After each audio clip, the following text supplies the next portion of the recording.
Most repeated question, সবচেয়ে বেশিবার আসা যে কোশ্চেনগুলো সেগুলো আপনাদের সাথে শেয়ার করব। নাম্বার 24, গুড উইল কোন পার্টস অফ স্পিচ? সঠিক উত্তর খ, noun. The word massacre, massacre এটা কি? এটা হলো নাউন এবং ভার্ব উভয় হিসেবেই ব্যবহৃত হয়। সঠিক উত্তর ক, নাউন এবং ভার্ব। ম্যাসাকার হলো নাউন এবং ভার্ব, গুড উইল এটা হলো noun. The word orphanage, orphanage এটা আসলে কি? এটা কোন ধরনের parts of speech? It's a noun, এটা একটা নাউন। অরফানেজ হলো নাউন, তথ্যটা মনে রাখতে হবে। তারপরে দ্য ওয়ার্ড রিপ্রোডাকশন এটা কি? সাধারণত টিআইওএন হইলে এটা সাধারণত শোন থাকলে শেষে এটা সাধারণত কি হয়? নাউন হয়। তো রিপ্রোডাকশন এটা হলো গিয়ে নাউন। এখানে একটু এর ব্যাখ্যা দেওয়া আছে। নাউন, রিপ্রোডাকশন এটা নাউন। রিপ্রোডিউস এটা হলো ভার্ব। রিপ্রোডিউস এটা ভার্ব। অ্যাডজেক্টিভ হলো রিপ্রোডিউসিবল, রিপ্রোডিউসিবল। তথ্যটা মনে রাখতে হবে। তাহলে রিপ্রোডাকশনের নাউন হলো রিপ্রোডাকশন, এটা নাউন। রিপ্রোডিউস এটা ভার্ব এবং রিপ্রোডিউসিবল এটা হলো অ্যাডজেক্টিভ। ওকে, এরপরে পরেরটা খুবই গুরুত্বপূর্ণ। Which word can be used both as verb and noun? নিচের কোনটা ভার্ব এবং নাউন উভয় হিসেবে ব্যবহৃত? সঠিক উত্তর হলো ওয়েস্ট। এটা হলো ভার্ব এবং নাউন উভয় হিসেবে ব্যবহৃত হয়। পরের প্রশ্ন, which word can be used both as a verb and noun?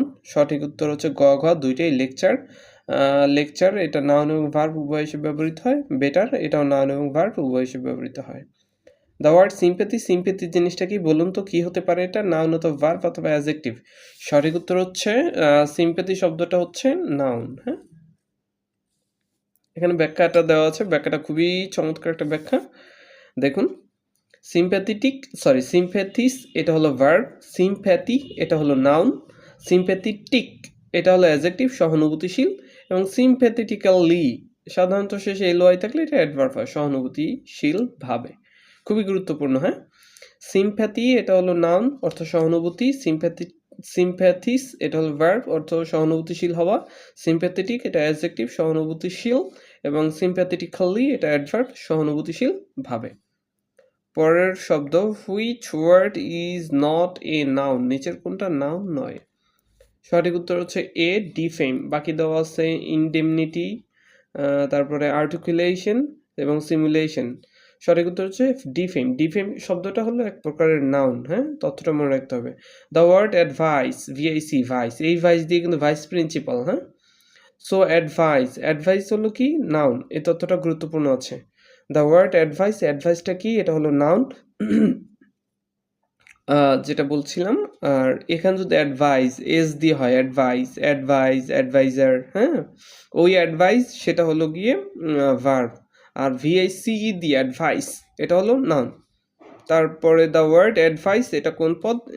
আমরা আগের প্রশ্নেই দেখেছি এটা নাউন। এখানে চমৎকার একটা ব্যাখ্যা দেওয়া আছে, ব্যাখ্যাটা দেখলে ক্লিয়ার হয়ে যাবে অনেক কিছু। অ্যাডভাইস শব্দটার নাউন হলো ভিআইসি, অ্যাডভাইস। ভার্ব হলো অ্যাডভাইস এস দিয়া। হ্যাঁ, অ্যাডজেক্টিভ হলো অ্যাডভাইজাবল এবং অ্যাডভার্ব হলো অ্যাডভাইজাবলি। পরের প্রশ্ন, ড্রিম শব্দটা কি? ড্রিম শব্দটা আসলে নাউন এবং ভার্ব উভয় হিসেবে ব্যবহৃত হয়। এ এবং বি দুইটাই হয়। যখন নাউন হিসেবে ব্যবহৃত হয় তখন হয় স্বপ্ন, আর যখন ভার্ব হিসেবে ব্যবহৃত হয় তখন এর হয় স্বপ্ন দেখা। পরবর্তী প্রশ্ন, what is the form of parts of speech of may? May শব্দটা আসলে কোন ধরনের parts of speech? It's a verb, এটা একটা verb. What is the form of parts of speech of may? May শব্দটার কি? পার্টস অফ স্পিচ কোন ধরনের? এটা একটা ভার্ব। পরবর্তী প্রশ্ন, water is an example? Water আসলে কিসের এক্সাম্পল? এখানে যে কটা দেওয়া আছে সেটার মধ্যে হলো গিয়ে ভার্ব, বাকি দেওয়া আছে অ্যাডভার্ব, প্রিপোজিশন, কনজাংশন, ভার্ব। সঠিক উত্তর হচ্ছে কি? ভার্ব। হ্যাঁ, ওয়াটার কিন্তু নাউন হিসেবে ব্যবহৃত হয়। খুবই চমৎকার একটা প্রশ্ন। দ্য ওয়ার্ড পপুলারাইজ, এই পপুলেশন, পপুলারাইজ এটা ঘুরে ফিরে আসে এখান থেকে। হ্যাঁ, তো এটা মনে রাখা জরুরি। দ্য ওয়ার্ড পপুলারাইজ এটা আসলে কি? এটা হলো গিয়া ভার্ব, পপুলারাইজ। পপুলারাইজ মানে জনপ্রিয় হওয়া। হ্যাঁ, এটা একটা ভার্ব। এখানে ব্যাখ্যাটা দেওয়া আছে খুবই চমৎকার। পপুলার এটা অ্যাডজেক্টিভ, অর্থ জনপ্রিয়।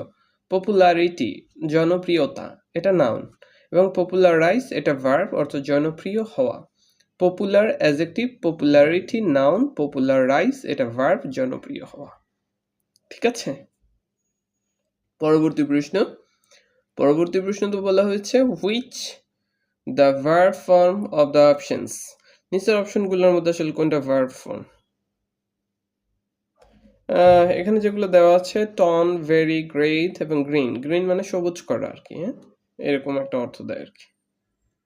নাম্বার 39 বলা হয়েছে দ্য ওয়ার্ড রেসপন্ড। রেসপন্ড কি? এটা একটা ভার্ব। রেসপন্ড মানে কি? এটা রেসপন্ড, এটা কোন ধরনের পার্টস অফ স্পিচ? এটা একটা ভার্ব। রেসপন্ড এটা ভার্ব, অর্থ উত্তর দেওয়া বা সাড়া দেওয়া। রেসপন্স এস দিয়া, হ্যাঁ, এটার অর্থ উত্তর বা সাড়া, এটা নাউন। এবং রেসপন্সিবল এটা হলো গিয়ে দায়ী, adjective. The last one, number 40। 40 নম্বরে বলা হয়েছে দ্য 40 নম্বরে বলা হয়েছে the word parts of speech is the word beautiful. Beautiful এটা আসলে কোন ধরনের পার্টস অফ স্পিচ? যেহেতু শুরুতে একটা বি যুক্ত হয়েছে, হ্যাঁ, বি ফুল এটা ভার্ব হবে। ওকে, ফুল মানে মূর্খ বা বোকা, এটাকে ভার্ব করতে হলে শুরুতে একটা বি যুক্ত করে দিলেই হয়ে যায় বি ফুল। আর ফুলিশ এটা হলো adjective. Okay, that's all for the timing. Thank you so much, stay with us.